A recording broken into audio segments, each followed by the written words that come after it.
नमस्कार दर्शकों, स्वागत है आप सभी का कार्यक्रम कृषि दर्शन में। दर्शकों, जैसा कि हम सभी जानते हैं कि कृषि दर्शन एक ऐसा कार्यक्रम है जिसमें हम आपको कृषि जगत से जुड़ी तमाम जानकारियां देते हैं ताकि आप उनसे लाभान्वित हो सकें। और हम सभी जानते हैं कि भारत का जो मैक्सिमम पार्ट है वो खेती का जो मैक्सिमम पार्ट है वो वर्षा पर ही निर्भर करता है और बदलते मौसम के कारण जो है वो हमारी खेती को बहुत ज़्यादा नुकसान हो रहा है। और कुछ सालों से हम ये देख रहे हैं कि मौसम ने हमें चौंकाने का सिलसिला जो है वो शुरू कर दिया। जैसे अतिवृष्टि और अनावृष्टि होने के कारण हमारी खेती को बहुत भारी जो है वो नुकसान हो रहा है। तो दर्शकों, आज हम जिस विषय पर जानकारी आपको देने जा रहे हैं वो है जलवायु परिवर्तन होने के कारण हमारी खेती पर पड़ने वाले दुष्प्रभाव। और इसी विषय पर विस्तृत जानकारी देने के लिए आज हमारे साथ स्टूडियो में मौजूद हैं हमारे विषय विशेषज्ञ, जिनका नाम है प्रोफेसर सतीश भारद्वाज, जो कि हेड ऑफ द डिपार्टमेंट है एनवायरमेंटल साइंस, नॉनी यूनिवर्सिटी से। सर, आपका हमारे स्टूडियो में आने के लिए बहुत बहुत स्वागत है। Thank you sir. जैसा कि आज हमारा जो विषय है वो है क्लाइमेट चेंज जी। तो सबसे पहले तो मैं ये जानना चाहती हूँ कि जो क्लाइमेट चेंज है उसका क्या मीनिंग है, सरल शब्दों में उसका क्या मीनिंग है सर? हाँ, बिल्कुल सही पूछा आपने। तो जैसे कि आजकल आप कहीं भी जाएंगे तो जलवायु परिवर्तन की बात हो जाती है जी। तो जलवायु परिवर्तन का मतलब है कि किसी क्षेत्र विशेष का जो पारंपरिक जो ट्रेडिशनल जो क्लाइमेट है, जो जलवायु है, उसमें लॉन्ग टर्म चेंजेस जब होती हैं, लॉन्ग टर्म जो परिवर्तन होते हैं। और लॉन्ग टर्म का मेरा अभिप्राय है कि जो 30 साल या 30 साल से ज़्यादा तक जो चेंजेस परसिस्ट करेंगी उसको हम जलवायु परिवर्तन कहते हैं। उसके घटकों में, जलवायु के घटकों में चेंजेस आती हैं। जैसे टेम्परेचर, हम करते हैं बात मैक्सिमम टेम्परेचर की, मिनिमम टेम्परेचर की, बारिश की, स्नोफॉल की और ह्यूमिडिटी की, नमी जिसको हम बोलते हैं। जब इन जो कारक हैं, जो जलवायु के कारक हैं, इनमें जब दीर्घकालिक जो चेंजेस हैं, लॉन्ग टर्म जो चेंजेस हैं, जो 30 या 30 से ज़्यादा साल तक परसिस्ट करे पर्टिकुलर क्षेत्र पे, क्षेत्र विशेष में, तब हम बोलेंगे कि उस क्षेत्र का जलवायु परिवर्तन हो गया। जैसे उदाहरण के तौर पर, जैसे मान लो अगर आप शिमला में, हमारा चंडीगढ़ की तरह टेम्परेचर यहाँ हो जाता है और ये काफ़ी सालों तक परसिस्ट करे तो हम बोलेंगे भी शिमला का क्लाइमेट जो है बदल चुका है। अदरवाइज़ जैसे एक साल में कुछ चेंजेस आ गई, 2 में आ गई, फिर दोबारा नॉर्मल हो जाए तो वो उसको जलवायु परिवर्तन नहीं कहते, उसको हम वेरिएबिलिटी बोलते हैं। पर जो परिवर्तन है वो लंबे समय तक रहना चाहिए। जी सर, जैसे कि हम देख रहे हैं आजकल कि हमारे क्लाइमेट में काफ़ी चेंज आ गया है, जिसको हम बोलते हैं कि हमारी जो है वो क्लाइमेट चेंज हो रहा है। तो इसके क्या मतलब क्या रीजंस रहते हैं, ये क्यों होता है? जैसा कि आजकल जो है, वैसे क्लाइमेट चेंज जो है वो कुछ प्राकृतिक कारणों से भी होता है। जैसे हमारी पृथ्वी पे जो प्राकृतिक जो सिस्टम है उससे कुछ सालों बाद, जैसे 1 लाख साल बाद या 10,000 साल बाद, ऐसे कुछ प्राकृतिक कारणों से भी चेंज होता रहता है। पर ऐसा पाया गया है कि जो आजकल जो बदलाव हो रहे हैं वो बड़े कम समय में हो रहे हैं और वो जो कारण है उसका, वो प्राकृतिक कारण नहीं है, वो हमारा जो लाइफस्टाइल है, चाहे हम खेतीबाड़ी करने का लाइफस्टाइल है, चाहे हम डे टू डे लाइफ में जो इंडस्ट्रियलाइजेशन हो रही है, इतनी ट्रांसपोर्ट एक्टिविटी हो रही है पूरे पृथ्वी पे, तो उससे जो ग्रीन हाउस गैसेस जो हैं, जो निकल रही हैं, वो जो है वो मेन कारण जो है वो क्लाइमेट चेंज का है। या फिर हमने देखा होगा आपने कि बड़े बड़े जहाँ पहले जंगल होते थे उनको हमने कन्वर्ट करके बड़े बड़े शहर बन गए, जैसे दिल्ली, कलकत्ता, ऐसे बड़े बड़े शहर, मेट्रोपॉलिटन सिटीज़ बन गए। तो ये जो लैंड यूज चेंज जो हुआ, ये भी एक कारण जो है क्लाइमेट चेंज का है। जी सर। सर, इस साल हमने देखा कि हमारे हिमाचल प्रदेश में जो है वो बहुत ही ज़्यादा कम बारिश हुई और अगर हम शिमला की बात करें तो यहाँ पे बहुत ही कम बर्फ़ हुआ एज़ कम्पैरेटिव टू आपके जो लास्ट जो आपके ईयर्स रहे, 3-4-5 ईयर्स रहे। तो सर, क्या हम ये बोल सकते हैं कि हमारे प्रदेश में भी जलवायु परिवर्तन हुआ है या हो रहा है? हाँ, बिल्कुल सही। हमारे प्रदेश में भी पूरे विश्व की तरह जलवायु परिवर्तन हो रहा है और हो चुका है। जैसे कि मैं बताऊं आपको, अगर आप पिछले साल की बात करेंगे तो हमारा जो मार्च था एकदम गर्म हो गया था जी। और अगर आप इस साल देखेंगे तो हमारा फरवरी में एकदम टेम्परेचर राइज कर गया और टेम्परेचर भी इतना है कि 6-7 डिग्री सेंटीग्रेड तक टेम्परेचर मैं देख रहा था हमारे नौणी विश्वविद्यालय में जहाँ हम रिकॉर्ड करते हैं। तो 29.5 डिग्री सेंटीग्रेड टेम्परेचर रिकॉर्ड किया गया, जो पिछले 30-40 सालों में हमने कभी नहीं उसको इस तरह का डाटा हमें रिकॉर्ड किया है।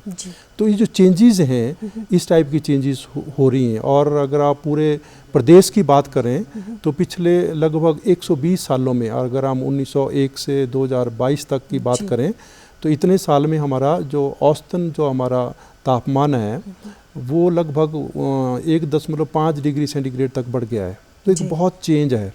और अगर मैक्सिमम टेम्परेचर की बात करें तो हमारा वो 2.2 डिग्री सेंटीग्रेड तक बढ़ा है। और मिनिमम टेम्परेचर जो हमारा रात का टेम्परेचर होता है वो भी हमारा 0.8 डिग्री सेंटीग्रेड के हिसाब से बढ़ा है। और अगर आप स्नोफॉल की जैसे आप बात कर रहे थे तो शिमला में इस बार तो कोई स्नोफॉल नहीं हुआ, पर हम पिछले कई सालों से इसका डाटा देख रहे हैं तो उसका एनालिसिस से यही पता लगता है कि हमारा जो स्नोफॉल है वो भी प्रदेश में कम हुआ है। अगर इस पूरे हम हिमालयन रीजन की बात करें तो लगभग हमारा 20-25% तक जो है हमारा स्नोफॉल कम हुआ है ऑन एन एवरेज। कई जगह तो बहुत ज़्यादा हुआ होगा। तो ऐसी चेंजेस और रेनफॉल में भी कमी आई है। जैसे इस बार हम देख रहे थे कि पिछले 3-4 महीनों में हमारे जो विंटर मंथ्स हैं उसमें लगभग 30% तक जो है वर्षा में कमी रही है।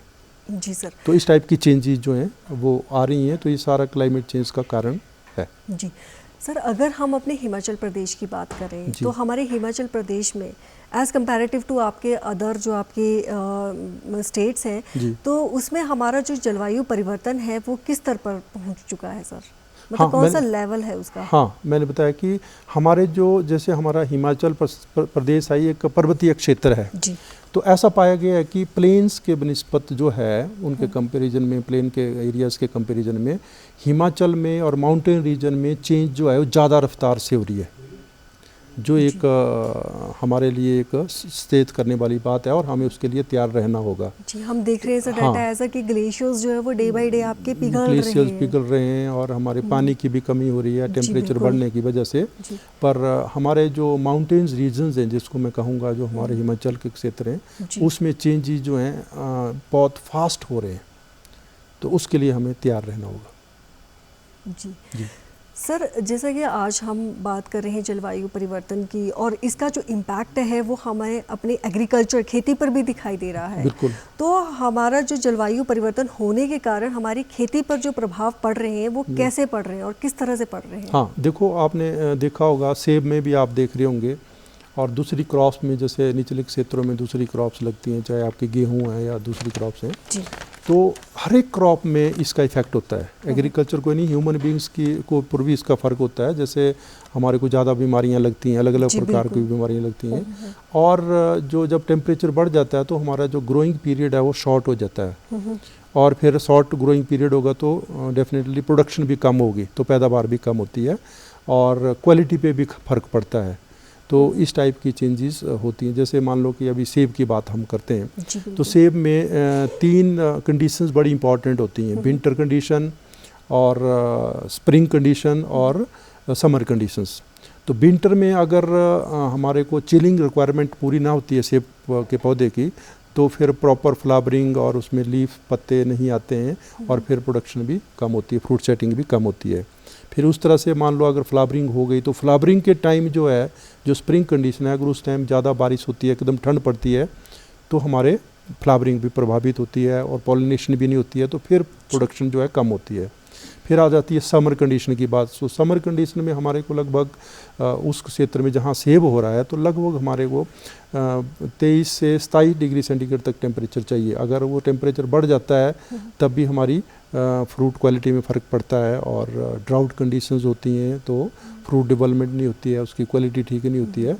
तो ये सारी चेंजेस जो हैं ये क्लाइमेट चेंज की वजह से आ रही है और हमारे को जैसे सेब में प्रभाव हो रहा है वैसे दूसरी क्रॉप्स में भी ये सारी चीज़ें प्रभावित हो रही हैं और प्रोडक्शन जो है वो कम हो रही है। जी सर। सर, जैसे हम बोलते हैं कि हम जो है वो एक रिस्पॉन्सिबल सिटीजन्स है क्योंकि ह्यूमन बीइंग जो है हम ही इसके लिए एक रीज़न है कि हमारी वजह से ही क्लाइमेट चेंज हो रहा है, इतना पॉल्यूशन हो रहा है। लेकिन क्या सर हम इसके लिए जो है मतलब क्लाइमेट चेंज को अपना वैसा ही क्लाइमेट जैसा हमारा पिछले होता था, जैसे आपने बोला कि अगर आप 100 ईयर्स बैक चले जाओ या आप मतलब 50-60 ईयर्स भी बैक चले जाओ, अगर हमें वैसा ही क्लाइमेट बिल्कुल स्वच्छ और मतलब बिल्कुल साफ अगर हमें चाहिए, तो हमें एज अ रिस्पॉन्सिबल सिटीजन्स हमारी क्या रिस्पॉन्सिबिलिटी होती है टुवर्ड्स एनवायरनमेंट कि हम जो है वो अपना एनवायरनमेंट पॉल्यूशन फ्री, क्योंकि सर आजकल हम देख रहे हैं कि पॉल्यूशन जो है वो सिर्फ एक हवा में ही नहीं है, हम जो है वो डिफरेंट जो है वो फर्टिलाइजर्स एंड पेस्टिसाइड्स का यूज़ कर रहे हैं, जिससे हमारी सॉइल के ऊपर भी इम्पैक्ट पड़ रहा है। तो हमारे फार्मर्स जो है वो किस तरह से फार्मिंग करें ताकि हमारी सॉइल भी जो है वो फर्टिलाइज्ड रहे और उसका इम्पैक्ट जो है वो हमारे एनवायरनमेंट भी ना पड़े। जी, जैसा कि मैंने आपको कहा कि आजकल जो चेंजेस क्लाइमेट में हो रही हैं उसके मुख्य कारण हम हैं जी। चाहे हमारा लाइफस्टाइल है, चाहे हम एग्रीकल्चर कर रहे हैं तो उसकी वजह से हो रहा है, चाहे हम ऑफिस में जा रहे हैं जो हम ट्रांसपोर्ट यूज़ कर रहे हैं, ज़्यादा ट्रांसपोर्टेशन एक्टिविटीज़ में जैसे ज़्यादा गाड़ियों में जा रहे हैं तो उसकी वजह से ये सारी चीज़ें जो है ग्रीन हाउस गैस एमिट करती हैं जी। बिल्कुल। तो ग्रीन हाउस गैसेस के होती हैं वो हमारे को टेम्परेचर को बढ़ाती हैं। मैं थोड़ा सा बताना चाहूँगा कि जैसे आप देखेंगे पॉली हाउस में हमारी जाएंगे आप तो बाहर के टेम्परेचर से उसमें टेम्परेचर अंदर ज़्यादा होता है। तो क्या होता है जो ग्रीन हाउस गैसेस होती हैं जैसे कार्बन डाइऑक्साइड हुआ, nitrous oxide, sulphur dioxide, methane, water vapours, इस टाइप की 6 ग्रीन हाउस गैसेज हैं जो आइडेंटिफाई हुए हैं कि इनकी वजह से क्लाइमेट चेंज हो रहा है। तो क्या होता है ये जो गैसेज हैं ये ऊपर हमारे अर्थ के ऊपर एक ब्लैंकेट जैसा बना देती हैं। तो जो रेडिएशन जो है जो हमारी बैक वापस जानी होती है स्पेस में वो उनको रोक देती है। अब रेडिएशंस की जो नेचर है वो है गर्म करना, तो जब वो बाहर नहीं जाएंगी तो हमारे धरती के नज़दीक रहेंगी तो वो वार्मिंग कॉज करेंगी क्योंकि उनकी नेचर है। उन गैसेस को हमने अपनी एक्टिविटी से बढ़ा दिया, चाहे हम एग्रीकल्चर कर रहे हैं गलत ढंग से तब बढ़ा दिया, जैसे मोनोक्रॉपिंग कर रहे हैं हम, जैसे आपने कहा फर्टिलाइज़र हम डाल रहे हैं, तो इन सभी चीज़ों से कहीं ना कहीं ग्रीन हाउस गैसेज निकलती हैं और उसकी वजह से क्लाइमेट चेंज होता है। तो हमें ये चीज़ें जो हैं ये कम करनी पड़ेंगी, हमें अपनी खेतीबाड़ी का जो स्टाइल है वो बदलना पड़ेगा ताकि कम से कम ग्रीन हाउस गैसेज निकलें और खेतीबाड़ी हमें इस तरह से करनी पड़ेगी कि हम मोनोक्रॉपिंग ना हो। जैसे सेब है, अब मैं बताऊंगा जैसे सेब लगा रहे हैं तो उसमें मतलब हमें डाइवर्सिफिकेशन करनी पड़ेगी। अगर आप शिमला के फार्मर्स की बात करें तो वो सेब के साथ साथ गोभी को भी ले रहे हैं और दूसरी फसलें भी ले रहे हैं और सेब में भी कई वैरायटीज़ लग रहे हैं। पहले तो ऐसा होता था रॉयल डिलीशियस हुआ, गोल्डन हुआ, 2-3 वैरायटीज़ होती थी। मल्टी क्रॉपिंग, हाँ, उसकी वजह से हम इसको कम कर सकते हैं। तो ये चीज़ें, और फिर जैसे कि पानी की कमी है, जैसे अभी आपने बताया कि पानी की कमी हो, कई दिनों से बारिश नहीं हुई है, बारिश हुई तो बहुत कम हुई है, तो ज़मीन में नमी बनाना हमें ज़रूरी है तभी पौधे ग्रो करेंगे। तो नमी तभी बनेगी अगर आप उसमें टेक्निक्स ऐसे अपनाएं, जैसे मल्चिंग की बात हम करते हैं, चाहे आपकी प्लास्टिक की मल्चिंग हो, चाहे आपकी ग्रास की मल्चिंग हो, या फिर आप जैसे ज़्यादा बारिश हमारे देखे आप होगा आपने कि बरसात में ज़्यादा बारिश होती है, जो हमारे प्रदेश में जो 70% बारिश है वो हमारे को जून, जुलाई, अगस्त और सितंबर महीनों में प्रदेश में मिलती है। तो उस टाइम वो ज़्यादा पानी होता है, उस पानी को हम भंडारण करके रखें, उसका कंजर्वेशन करके रखें, उसको हार्वेस्ट करके रखें। छोटे छोटे पाउंड्स, हम जिन पाउंड्स में हम पॉलीथीन लाइनिंग कर सकते हैं उनको भर के रखें, तो कि ताकि जैसे कि आजकल हमें पानी की ज़रूरत है तो उस टाइम हम लाइफ सेविंग इरिगेशन दे सकते हैं। तो या फिर हम ऐसी टेक्निक्स अपनाएं जैसे ड्रिप इरिगेशन की बात फार्मर्स करते हैं, तो ताकि हमारा जो पानी है उससे कम पानी से ज़्यादा एरिया सिंचाई हम कर सकें। तो ऐसे टेक्निक्स हैं जिनकी वजह से हम जो है वो इस चीज़ को रोक सकते हैं और कम से कम फर्टिलाइज़र यूज़ करेंगे, ज़्यादा ग्रीन मैन्योर यूज़ करेंगे, ज़्यादा ऑर्गेनिक फार्मिंग करेंगे, तो हमारे को क्या है कि वो ज़्यादा से ज़्यादा जो है कार्बन डाइऑक्साइड जो है वो हम सॉइल में ही उसको रोक के रखेंगे और उसकी वजह से हमारा कार्बन डाइऑक्साइड एटमॉस्फेयर में नहीं जाएगा जो कि क्लाइमेट चेंज करता है। जी सर। तो हमें कार्बन सिंक बढ़ाना है, तो उसकी ज़रूरत है खेतीबाड़ी में करते करते। जी सर। सर अभी आपने जिक्र किया कि हमें मल्टीपल क्रॉपिंग करनी चाहिए जी, तो वो मल्टीपल क्रॉपिंग जो है वो हमें किस टेक्निक से करनी चाहिए ताकि हमें प्रोडक्शन भी मिले? हाँ, क्योंकि सर क्या होता है कि फार्मर्स का जो मेन एम होता है वो होता है इनकम को अर्न करना, तो वो किस तरह से ऐसी क्रॉपिंग करें, जैसे मल्टीपल क्रॉपिंग का आपने जिक्र किया, कि जिससे उनकी प्रोडक्शन भी इंक्रीज हो, ताकि उनको आय भी मिले और हमारे जो एनवायरनमेंट है उसके ऊपर भी कोई इम्पैक्ट ना पड़े। बिल्कुल ठीक है। हमें डाइवर्सिफिकेशन की मैंने बात की कि हमें एक क्रॉप पे ऊपर डिपेंडेंट नहीं रहना है। जी सर। जैसे उदाहरण के तौर पर मान लो हमारा स्नोफॉल बहुत कम होता है, चिलिंग रिक्वायरमेंट सेब की पूरी नहीं होती है, तो हमारा सेब में पौधा फल नहीं लगेगा। तो सेब पे ऊपर जो डिपेंडेंट है हमारा फार्मर, वो फिर उसको पैसे की आमदनी नहीं होगी। पर अगर उसने साथ साथ पल्सीज भी लगाई होंगी, दालों की फसलें भी लगाई होंगी, सब्जियां भी लगाई होंगी, या सेब के अलावा जैसे आपके दूसरे पौधे हैं जैसे खुमानी या प्लम या दूसरे पौधे भी लगाए होंगे, तो हो सकता है उनकी चिलिंग रिक्वायरमेंट पूरी हो जाए और सेब की पैदावार नहीं आए तो वो पैदावार जो है वहाँ से आ जाए। तो मल्टीपल क्रॉपिंग, और साथ साथ हमें पशु भी पालने पड़ेंगे। ये मतलब हमें इंटीग्रेटेड फार्मिंग के ऊपर जाना पड़ेगा, और फार्म पे हमें वाटर हार्वेस्टिंग करनी पड़ेगी, और फार्म भी हमें इस तरह से मैनेज करना है कि उससे कम से कम जो है पानी का नुकसान हो, ताकि क्योंकि पानी की समस्या तो आने वाली है जिस तरह से टेम्परेचर बढ़ रहा है, क्योंकि ज़्यादा टेम्परेचर होगा तो ज़्यादा पानी का नुकसान जो है होगा, और पानी जो है वाष्प बन के चला जाएगा स्पेस में, तो उसको रोकने की ज़रूरत है। तो इस टाइप की जो इंटीग्रेटेड फार्मिंग जब हम करेंगे तो डेफिनेटली हमें क्लाइमेट चेंज से बचाव भी होगा, और क्लाइमेट चेंज को हम कहीं ना कहीं होने से रोक भी सकते हैं, क्योंकि हमने ग्रीन हाउस गैसेस के एमिशन को रोकना है, वो कम से कम हो, तो उससे जो है हमें फ़ायदा होता है।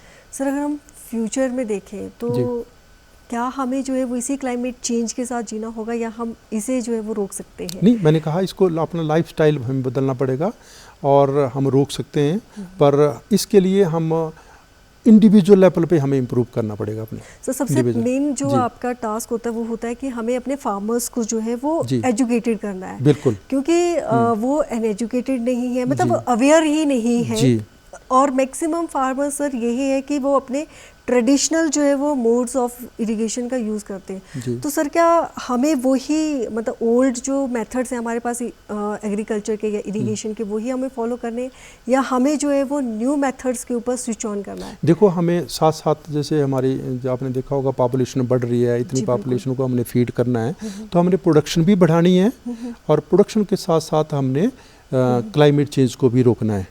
दो चीज़ें साथ साथ चलेंगी। उसके लिए हमें नए नए तरीके अपनाने पड़ेंगे। जैसे मैंने कहा कि आपको ड्रिप इरिगेशन के पे ऊपर जा सकते हैं, और आप डाइवर्सिफिकेशन करें तो नई नई क्रॉप्स लगाएं जिससे आपको आमदनी भी हो। जैसे क्रॉप खेत में आप इंटीग्रेटेड फार्मिंग करेंगे, साथ साथ आप eco tourism, agro eco tourism का कॉन्सेप्ट भी डाल सकते हैं, ताकि फार्मर्स पैसा भी कमाए और जो खेती करे वो मतलब that should be in harmony with nature.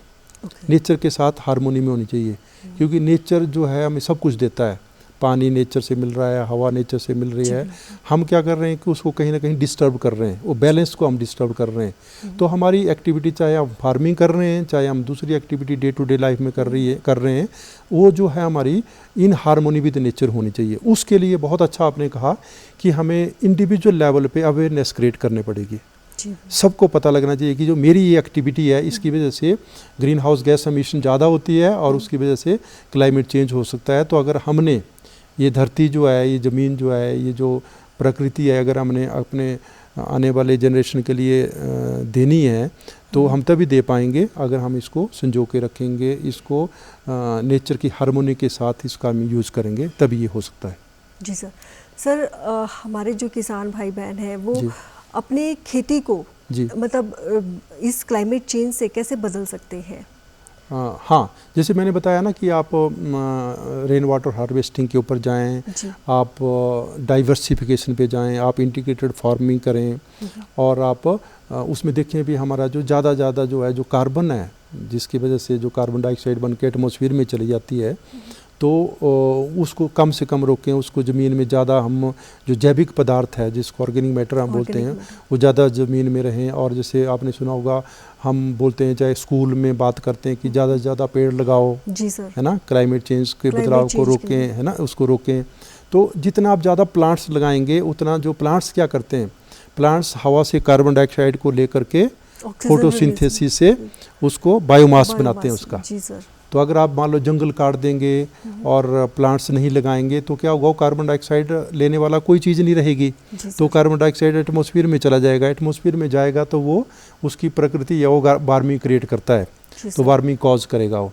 तो ज़्यादा से ज़्यादा पौधे लगाएंगे आप तो वो जो कार्बन डाइऑक्साइड है वो आपका बायोमास में कंजर्व हो जाएगा और लॉक लग के रह जाएगा। जैसे मान लो हमारा फर्नीचर है, अगर इसको हम जला देंगे तो इसकी जो कार्बन है वो हवा में उड़ करके कार्बन डाइऑक्साइड बनाएगी और कार्बन डाइऑक्साइड से क्लाइमेट चेंज होगा। पर अगर हम इसको ऐसे रखेंगे, इसको जलाएंगे नहीं या पौधे को काटेंगे नहीं, तो जो कार्बन है वो उसमें लॉक्ड रहेगा। जैसे आप समझो कि कार्बन डाइऑक्साइड जो कल्प्रिट है क्लाइमेट चेंज करने का, उसको आपने लॉक में बंद कर दिया।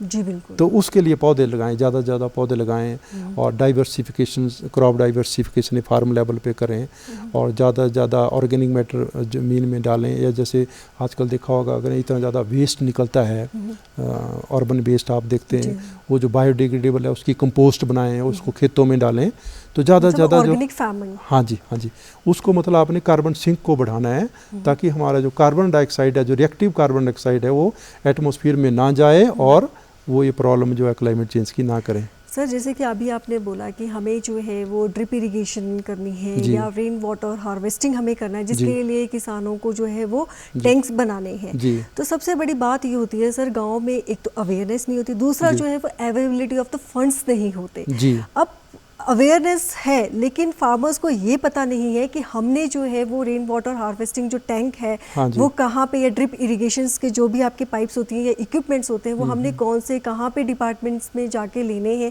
तो वो कैसे उसको जो है वो उस प्रॉब्लम से ओवरकम करेंगे सर? देखिए, department of horticulture, department of agriculture और यूनिवर्सिटीज़ के कृषि विज्ञान केंद्र लगातार इस अवेयरनेस को बढ़ाने में लगे हैं। उनका काम ये है, वो बताते हैं कि रेन वाटर, और इसीलिए आपने देखा होगा कि रेन वाटर हार्वेस्टिंग पे जो पॉलीथीन सीट है इस पे भी सब्सिडी देती है गवर्नमेंट बहुत ज़्यादा सब्सिडीज़ देती है इन प्रैक्टिस। हाँ, तो और फार्मर्स कर भी रहे हैं, पर आपकी बात ठीक है कि अवेयरनेस को लगातार हमें बढ़ाना पड़ेगा। जी सर। और मैं बताऊं आपको, हमारे फार्मर, हिमाचल के फार्मर को तो मैं बधाई देना चाहता हूं, बहुत इनोवेटिव्स हैं। जैसा कि शिमला के फार्मर्स आप देखेंगे कि उनको पता लगा जहां सेब से प्रॉब्लम आने लगी तो उन्होंने बीच में सब्जियां लेना शुरू कर दी। जी बिल्कुल। तो और कुल्लू की बात कर रहे थे हम कहीं, तो कुल्लू में उन्होंने जो सेब से प्रॉब्लम आई तो वो पोमग्रेनेट के ऊपर चले गए, कीवी के ऊपर चले गए और सब्जियों के साथ डाइवर्सिफिकेशन कर रहे हैं। तो ये बहुत अच्छा तरीका है। और पॉली हाउस कल्टिवेशन कर रहे हैं क्रॉप्स की, फ्लावर्स की, वेजिटेबल्स की, तो ये बहुत अच्छा मेथड है। जी सर। सर, आपने बहुत ही अच्छी जानकारी हमारे दर्शकों के साथ साझा की कि ये जो हमारे पास क्लाइमेट चेंज है, this is not the responsibility of government and department, but इसमें जो है वो हमारी भी रिस्पॉन्सिबिलिटी है कि हमें भी पेड़ लगाने चाहिए और अपने पर्यावरण को बचाना चाहिए। प्रोफेसर सतीश कुमार भारद्वाज जी, आज आपने बहुत ही उम्दा जानकारी हमारे दर्शकों के साथ साझा की कि किस तरह से हमें जो है वो अपने क्लाइमेट चेंज को जो है वो कम करना है और हमें जो है वो ऑर्गेनिक फार्मिंग करनी चाहिए। आप हमारे स्टूडियो में अपना बहुमूल्य समय निकाल कर आए, आपका बहुत बहुत धन्यवाद। दर्शकों, ये था हमारा आज का कार्यक्रम। अगले अंक में फिर आपसे मुलाकात होगी एक नए विषय के साथ। तब तक के लिए हमें इजाज़त दीजिए। नमस्कार।